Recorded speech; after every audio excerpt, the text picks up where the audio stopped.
মধ্যে কি কি গুণাবলী থাকা প্রয়োজন? স্বামী স্ত্রীর সম্পর্ক ভালোর জন্য উভয়ের কিভাবে চলা উচিত বা কি কি কাজ করা প্রয়োজন? একজন ভালো স্ত্রীর মধ্যে যেই গুণগুলো থাকবে তার কয়েকটা গুণের একটা হচ্ছে সে আল্লাহর প্রতি ঈমান আনবে, অর্থাৎ ঈমানদার, সালাত আদায় করবে, রমাদানে সিয়াম পালন করবে এবং তার পর্দার সাথে সে চলবে এবং তার সতীত্বকে রক্ষা করে চলবে এবং স্বামীর খেদমত করবে। স্বামী ছাড়া অন্য কাউকে কারো সামনে বেশি সাজসজ্জা করবে না, সবচেয়ে বেশি স্বামীর খেদমত করবে। সে যদি জুলুমকারীও হয়, জালেমও হয়, আঘাতও করে, যতদিন স্বামীর অধীনে আছে ততক্ষণ পর্যন্ত স্বামীর খেদমত করতে থাকবে, তাহলে ভালো স্ত্রী হতে পারবে। স্বামী স্ত্রীর সম্পর্ক ভালোর জন্য উভয়ের কিভাবে চলা উচিত?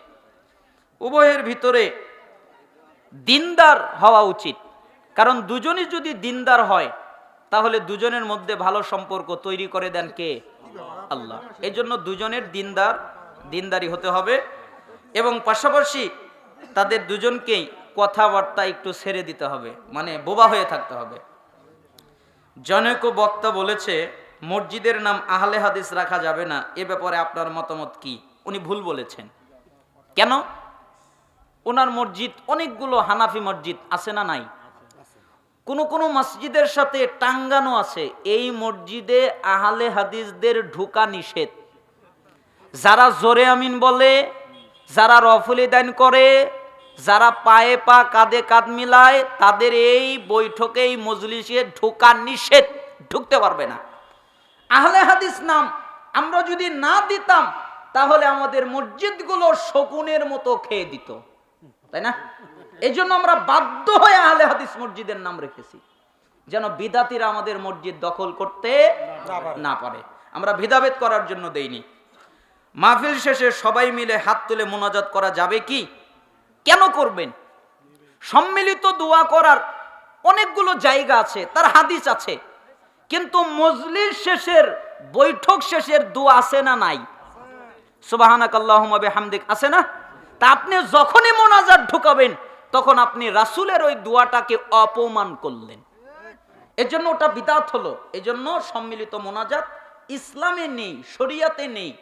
ইসলামে শরিয়াতে সঠিক মানহাজ যারা অনুসরণ করে তাদের বুঝ অনুযায়ী নেই, অতএব এটা বিদআত। অবশ্যই মজলিসের শেষে সে দোয়া পাঠ করবে। আসসালামু আলাইকুম। ওয়ালাইকুম আসসালাম। হুজুর, বিড়ি খেয়ে কবরস্থান খনন করে, ওর থেকে কবরস্থান খনন করে নেওয়া যাবে? কেন করান? আপনি করান কেন? ও খায় আর খনন করে না, আপনি করেন কেন? যদি করে তাহলে তা সেখানে কবর দেওয়া যাবে, এতে কোনো অসুবিধা নেই, তবে অনুত্তম। আমাদের এলাকার কিছু লোক ইটের ভাটা চালু হওয়ার আগে কম দামে ইটের 0.0 কেটে রাখে, অর্থাৎ ডিও কেটে রাখে না, 00 বোঝা যাচ্ছে, অর্থাৎ কম দামে ইট কিনে রাখে এবং বছর শেষে তখনকার বাজার দরে ভাটা থেকে টাকা নেয়। এখানে টাকাওয়ালার কোনো রকম পরিশ্রম নেই। এখন প্রশ্ন হলো, উক্ত ব্যবসা কি জায়েজ হবে? মানে শস্য বা পণ্য সে বাজারজাত করে রাখলো, যে যখন অভাব দেখা দিবে তখন সে বেশি দামে বেচবে, এটা জায়েজ নয়। সে যদি, এটাও একটা পণ্যের মধ্যেই পড়ে ইট। আমরা সবাই আপনার বয়স জানতে চাই। 1995, জেনে নেন। যাতে 5 ওয়াক্ত নামাজে সুন্নাত না পড়লে গুনাহ হবে কি? জি না, কোনো গুনাহ হবে না। মসজিদের ইমাম বলেছেন সুন্নাত না পড়লে নামাজি হবে না, মিথ্যা বলেছেন। গোবরের ঘটি জ্বালিয়ে রান্না খাওয়া যাবে কি? যাবে। শায়েখ আহলে হাদিসের একজন আলেম বলেছেন জোহরের সালাত 12টা 15-এর মধ্যে আদায় করতে হবে। আপনার মতামত কি? জি, আউয়াল ওয়াক্তে পড়বেন, এটাই বিশুদ্ধ মত। আহলে হাদিসের একজন বিজ্ঞ আলেম বলেছেন অর্থ না জেনে সালাত আদায় না করলে এক সওয়াবও পাওয়া যাবে না। ফতোয়াটা কি সঠিক? একটা হাদিস এই মর্মে আছে, তাতে বোঝা যায় যে অর্থসহই তাকে সালাত আদায় করতে হবে, তবে তার সালাত পরিপূর্ণ হবে না, সালাত হয়ে যাবে কিন্তু কি হবে না, পরিপূর্ণ হবে না। জুমার দিনে 2 আজান দেওয়া যাবে কি? 1 আজানই সুন্নাত, তবে 2 আজান দেওয়ার সালাফরা শিথিলতা করেছেন, এজন্য আমি এখানে করা কিছু বলতে চাচ্ছি না। মুক্তাদিগণ আমিন ইমামের সাথে বলবে নাকি পরে বলবে? ইমাম যখন আমিন বলেন তখন তোমরা আমিন বলো, ওই সময় মালায়েকারা আমিন বলে। 3 জনের আমিন যদি একত্রিত হয় গুফিরাল্লাহু মা তাকদ্দামা মিন যামবিহি, তাহলে পূর্বের সমস্ত গুনাহ মাফ হয়ে যায়। তাহলে এই হাদিস দ্বারা বোঝা যায় 3 জনের আমিন কি হবে? একত্রিত হবে, তার মানে একসাথে পড়বে। আমাদের মসজিদে জুমার দিনে কেউ যদি দোয়া চায় তাহলে ফরজ নামাজের পর ইমাম মুক্তাদি বিদাত, কঠিন বিদাত।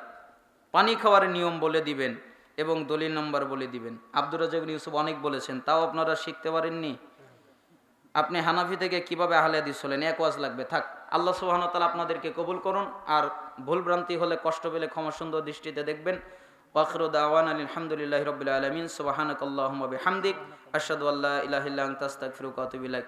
আসসালামু আলাইকুম ওয়া রাহমাতুল্লাহ।